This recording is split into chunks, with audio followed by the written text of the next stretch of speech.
There's something I want to say to you right now before we go any further. Not to a crowd, not to everyone watching, just to you. Because I have a feeling you might be sitting somewhere quiet right now. Maybe it's early morning before the house wakes up, if anyone else is even there. Maybe it's late at night and the TV is on more for the noise than for anything worth watching. Maybe you drove somewhere today and realized somewhere on the way home that you hadn't spoken a single word to another person all day. If any of that sounds familiar, I want you to know something.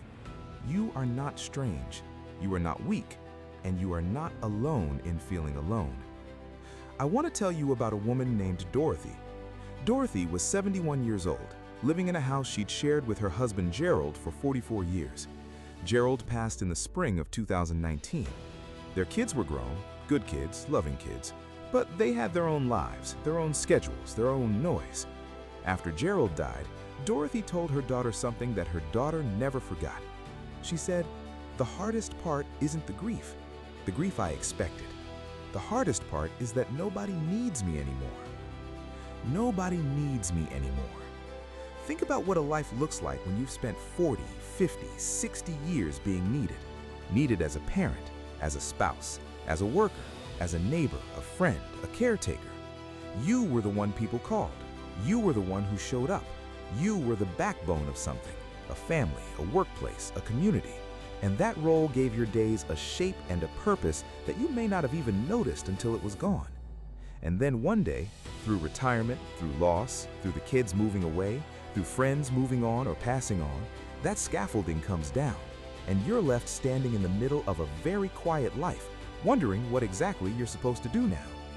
That is one of the most disorienting feelings a human being can experience, and it is happening to millions of people right now.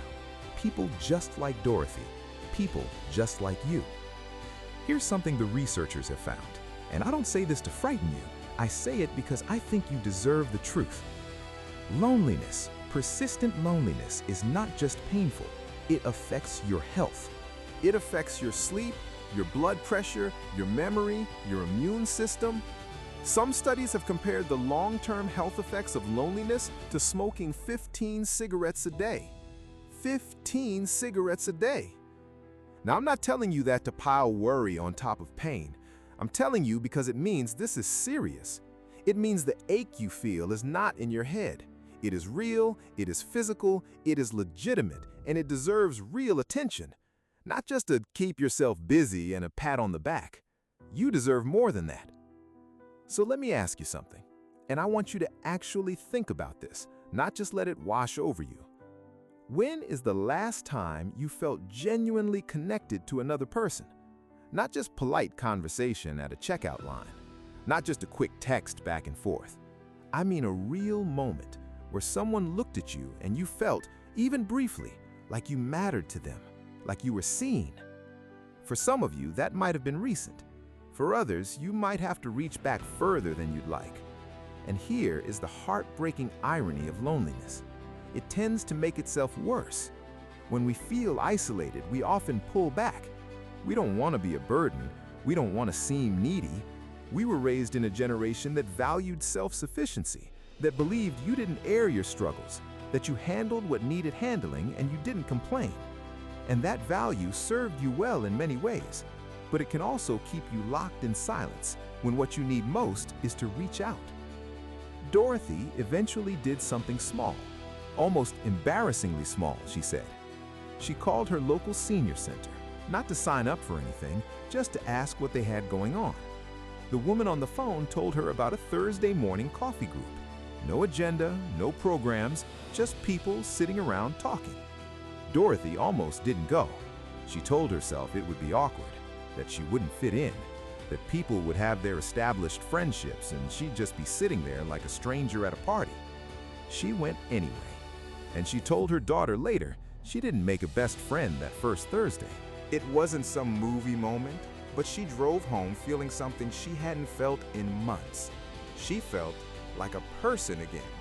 That's it. That's all it was. She felt like a person again. Connection doesn't have to be dramatic. It doesn't have to be deep right away. It can start with coffee and small talk and the weather and did you catch that game last night? It can start with a church group, or a library program, or a walking club, or a volunteer shift at a food pantry, or, yes, even a video call with a grandchild who lives 3 states away. The form doesn't matter as much as the reaching, because here's what I want you to hold on to, and this is the most important thing I'm going to say today. The chapter you are in right now is not the conclusion. It may feel like the world has gotten smaller, but the world is still there. People are still there, and somewhere not far from where you're sitting, there is someone else who is just as quiet, just as hopeful, and just as afraid to be the first one to reach out.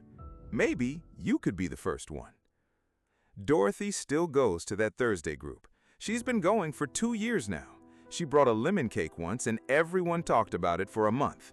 Last spring, she started driving one of the other women, a woman named Ruth who doesn't drive anymore, to and from the group every week. Ruth needed her, and Dorothy, for the first time in a long time, felt needed again. If you're feeling alone today, I want you to do one thing, just one. Write down the name of one person you've been meaning to call, or one place you've been meaning to try, or one thing you used to love doing that somehow, quietly, you stopped doing. Just write it down. You don't have to do anything else today, but write it down. Because that name, that place, that thing, that might be the first thread of something. And sometimes all it takes is one thread to start finding your way back. You still have so much to give. The world still has room for you in it. And you have always been worth knowing.